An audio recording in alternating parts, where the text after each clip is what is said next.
strikes that the U.S. is currently carrying out are unlikely to shift Iran's position.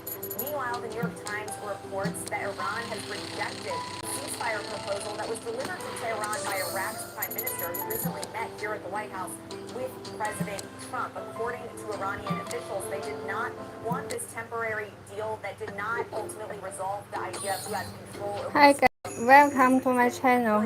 Let's challenge level up together. Today I'm trying 129.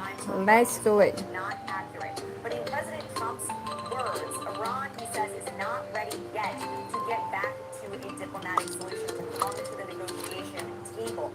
White House Press Secretary Caroline Leavitt also very notably telling the Wall Street Journal that the U.S. strikes will continue until they come to the table in what President Trump deems a meaningful way. No real clarity there. But the president also said today that he doesn't believe that China and Russia, two key U.S. rivals, are providing weapons to Iran. He did issue this warning in a new post to social media saying, quote, two major countries that people speak of often in terms of Iran are, in my opinion, not participating. If they did, it would be very bad for them.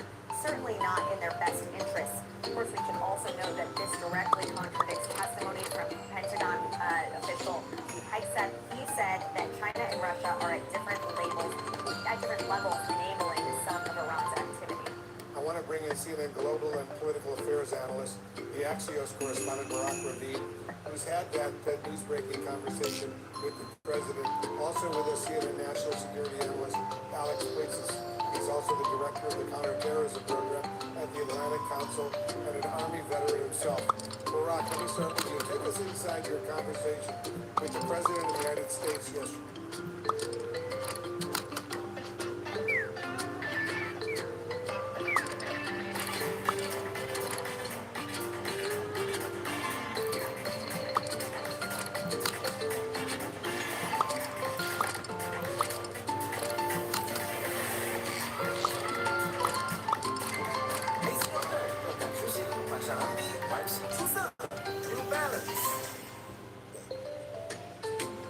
Well, Wolf, the president, I think, was very clear on the one hand that he's seriously considering going back to major combat operations in Iran and launching an operation that would be bigger than Epic Fury. And I think this is very meaningful. At the same time, he said several times during our conversation that he hasn't made a decision yet and that he's aware that taking such a decision for starting Epic Fury 2 will have major consequences on the region and on the U.S. and on the global economy.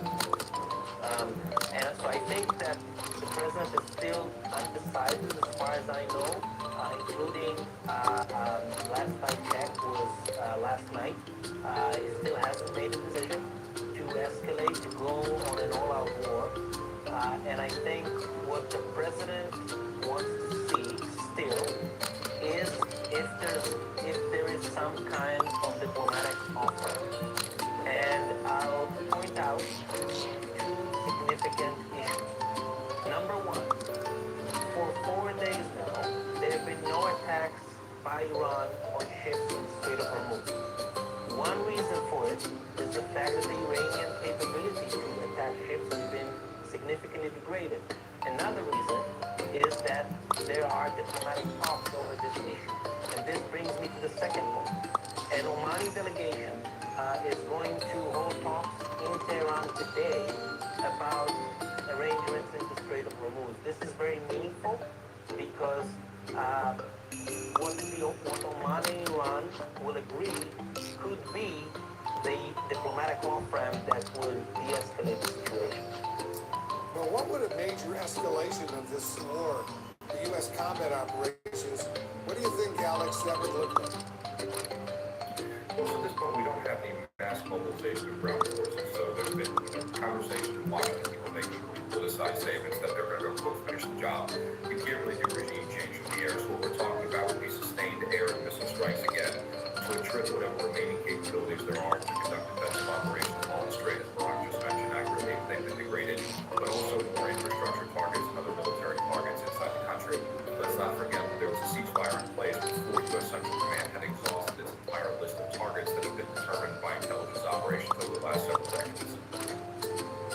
Alex, a follow-up. We've seen Iran withstand a lot of punishing airstrikes over these past several months.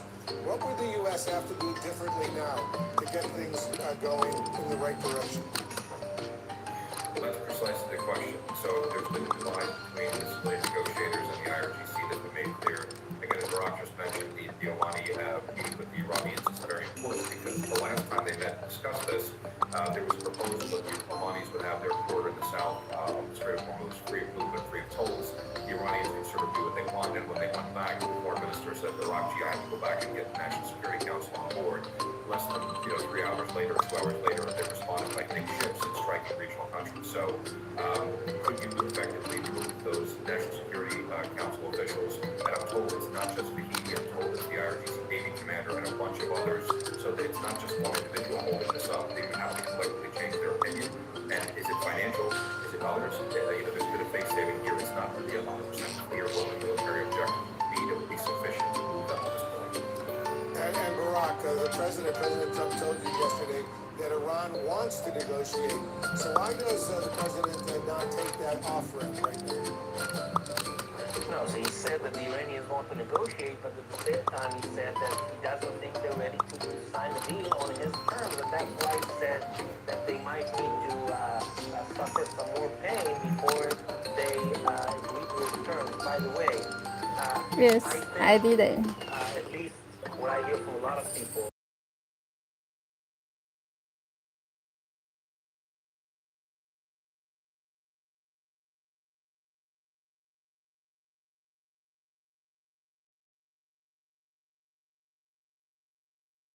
how much pain this is going to suffer. Oh, it's The IRGC, the it's Islamic now Revolutionary it's Guard, level Barack 130. Levine, It's a Fox hard Business one. Overview. Let's Thanks try. very much for your expertise.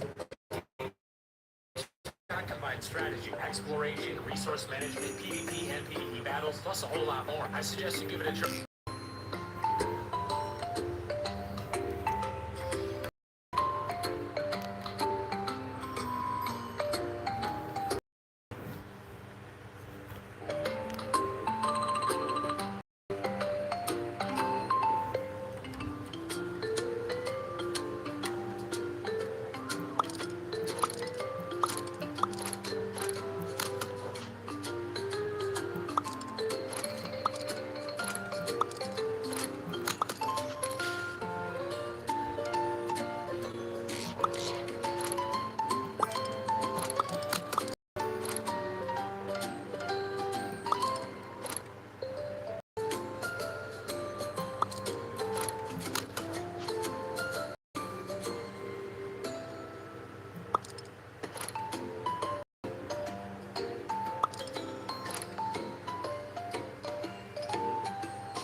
I have no room.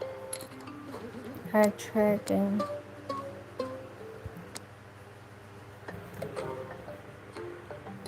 I mean, is he gradually closing all the off-ramps that are available? He can't accept it because he'll be called Taco Trump, accused of chickening. He can't accept it because of the amount of Israeli influence over Donald Trump, which is total, as we saw from the Benjamin Netanyahu softball interview, where he's calling for U.S. special forces operation inside Iran. He can't accept an off-ramp, but at the same time, he can't go back to war, and he has no cards left to play in this war other than civilian slaughter and the destruction of infrastructure. He cannot open the Strait of Hormuz. There is no military means to do that. The naval blockade is not working. A new CIA assessment has just been leaked showing that Iran is prepared all the way into the fall, all the way up into midterms to withstand this blockade that they've, of course, been preparing for since well before this war. The CIA assessment also says that Iran has 70% of its ballistic missile stocks and launching capacity. I would actually think the number would be higher than that, but that's an underestimate. So what can Trump actually achieve by going back to war? We should also consider Prince Turki al-Faisal wrote in the Saudi publication, this is the former Saudi intelligence minister in Al-Sharq al-Awsat, about Mohammed bin Salman's thinking on the war. It turns out, according to Prince Turki, that MBS wasn't a big proponent of attacking Iran, that he wants credit for keeping Saudi Arabia out of the war because Iran would have, in Turkey, al-Faisal, words, destroyed their desalination plants and basically destroyed Saudi Arabia as a country. So what does that say about the UAE, which has supposedly been the biggest proponent of going back to war and barking all these threats at Iran? They're facing the same problem. Is Trump going to allow the destruction of all the Gulf vassals that are paying him and paying Jared Kushner? No, he has no cards left to play. This is all bluster from Donald Trump. We're in a frozen conflict. And looking at the cost of the war, I mean, the figure that we had from the Pentagon was $25 billion. So there was analysis done by conservative media. Mine actually has an analysis which says it's going to be considerably more than $25 billion when all the costs are counted. No doubt, some people made money out of this war. The gas companies for one, logistics companies for another, and those people who have access to privileged information have been using that information to take bets on the oil markets. Well, let's first talk about the losers of this war. The losers of this war are the American public and the global public, the global majority. The Trump administration estimates the cost at $25 billion, which is massive. The real cost is closer to $1 trillion if you consider what Fed economists are saying in lost economic output. That's like $200 billion. Then the failure to do rate cuts, interest rates for homeowners in America, this is devastating. That could be another $200 billion in lost economic output. Then you have the $1.5 trillion Pentagon budget that Hegseth is putting forward. Which is another avenue for corruption. That's going to cost every American household $4,000. So the cost is enormous to Americans. The lost fertilizer for the farmers who are Trump's base, gas prices for working Americans driving Uber and so on. It's enormous. Who are the winners of the war? The winners of this war are the people who placed $920 million in crude oil shorts just 70 minutes before Axios Access reporter Barak Ravid published news of a new 14-point proposal offering false hope in a possible deal between the U.S. and Iran. He is the main for leaks from Steve Witkoff, Jared Kushner, and Donald Trump, who are cashing in on the war. He published that 70 minutes after the shorts came in, and one insider made a $125 million profit. Now Barak Ravid is finally getting exposed as the main reporter being leveraged to manipulate markets by the Trump administration to make what is at least $2.8 billion in insider trading since this war began, and the Beltway press corps is circling the wagons to defend Ravid, a former Israeli intelligence officer who does not disclose his IDF background on his Axios bio, to prevent the U.S. media from reporting on one of the biggest scandals in access journalism inside the Beltway since I can remember. That raises another question, Max, and that is, is the American public being told the truth about what is going on here? I mean, we talked about the costs. That is not being widely discussed right now, but what about The I American feel case again. ensures not just American I'm soldiers will die, trying but also the the damage that's third been done time. to the American military equipment in that region. That's a great question. You know, if you were reporting this day after day, so you can kind of understand that U.S. bases were taking a beating. I was following this very closely, and I have sources in the region, but most Americans weren't being told the truth here until last week when the Washington Post published an analysis based on open sources and their sources showing that 230 structures in U.S. military bases, primarily in Kuwait and Saudi Arabia, were destroyed.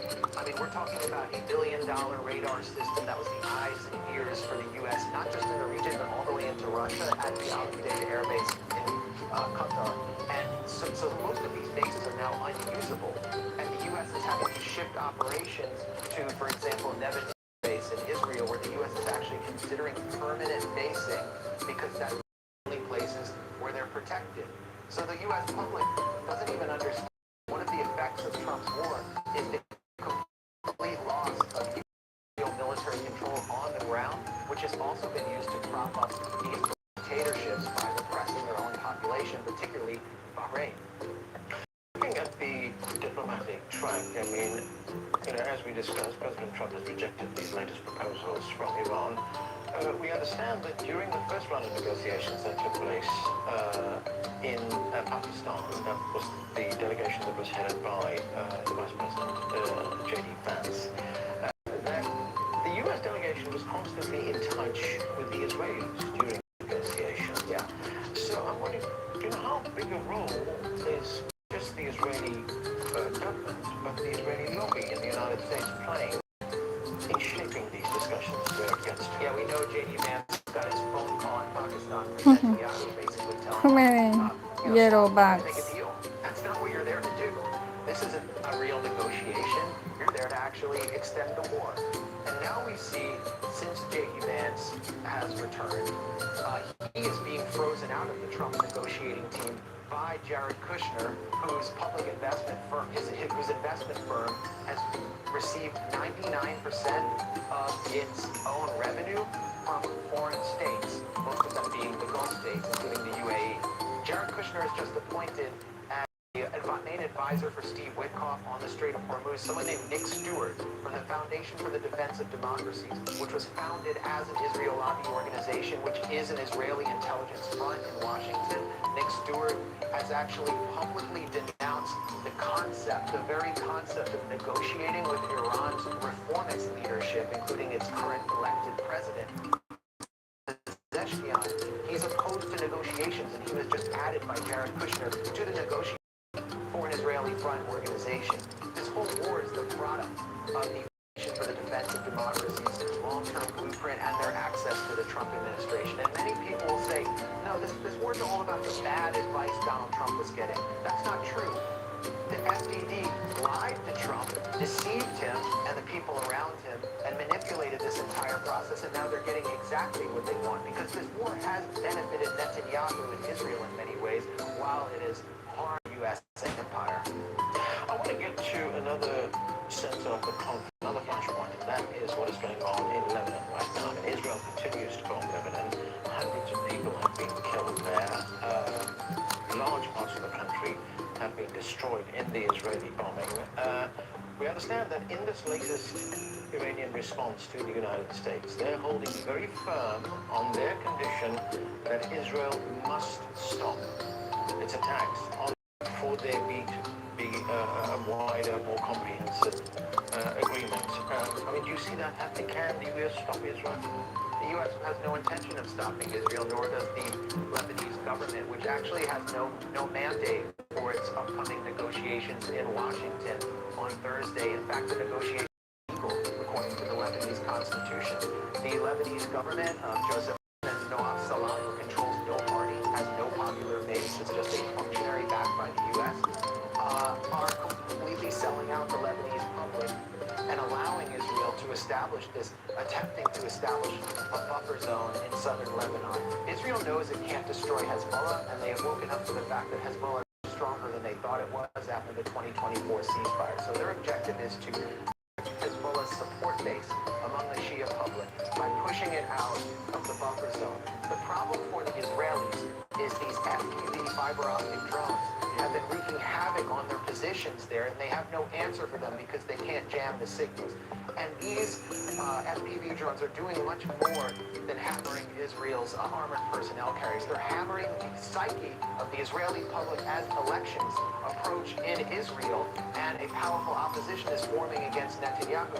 If elections were held today, Likud would lose, and it will partly be the result of the lies that Netanyahu has sold the Israeli public about Hezbollah having been defeated. Meanwhile, there's elections coming up in Lebanon.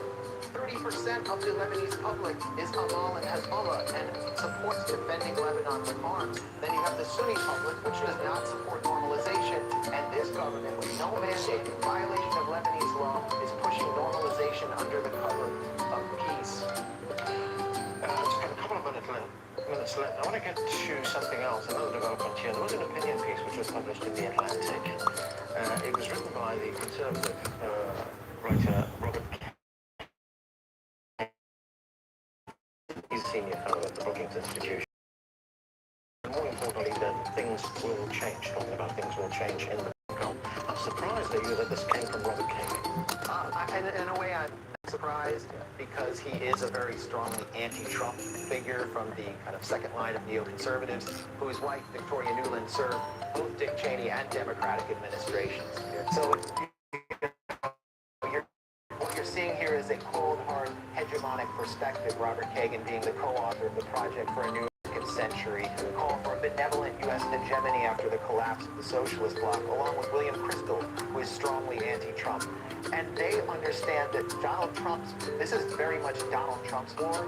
So in some ways, he's presenting a partisan perspective. The war is hurting Trump. He wants Trump out. But it's also a cold, hard, imperial perspective, which is that by going along with Israel and enacting Israel's agenda in Iran, the U.S. has lost imperial power, which is amazing because Robert Kagan is someone I would consider a supporter of Israel, and the editor of The Atlantic magazine is Jeffrey Goldberg, who actually volunteered as a young man to serve No way as to an Israeli go. prison guard. Let's try again. So you're seeing actually the sort of the liberal Zionists, It's really a hard centrist one. Zionists actually pulling away from this war. Okay, much well and told. We are going to have to leave it there. Thanks so much for being. Thanks for having me. Thank you.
I have see it's really hard.